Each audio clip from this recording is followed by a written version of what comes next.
The Philippines and European Union are seeing a positive and fresh momentum in warm relations.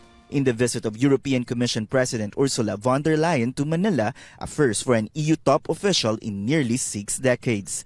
In their joint briefing, President Bongbong Marcos and his European Union counterpart highlight upholding democracy and the rule of law. They also announced the relaunch of free trade talks. I welcome the conduct this year of the scoping exercises between the European Commission and the Philippines towards negotiations for a Philippines-EU free trade agreement.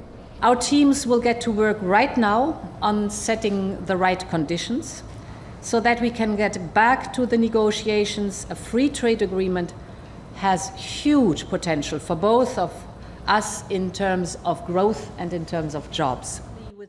Free trade negotiations began in 2015, but this have been put on hold in 2017. There was no explanation on the gap, though it was also the time when then President Rodrigo Duterte threatened to reject all aid from the European Union or EU over its criticisms on the country's human rights situation. The EU gives priority to human rights, and in an exclusive interview with CNN Philippines, President von der Leyen gives her view on the Marcos presidency. How would you assess the human rights situation under the Marcos administration? Well, as I said, there is much improvement. Still topics that we have to discuss, issues that are important, that are raised in the constant dialogue that we have with the Philippines, but the environment is much better.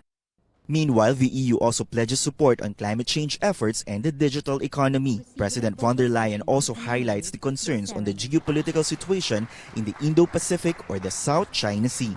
We are ready to strengthen the cooperation with the Philippines on maritime security in the region by sharing information, conducting threat assessment, and building the capacity of your National Coast Watch Center and your Coast Guard.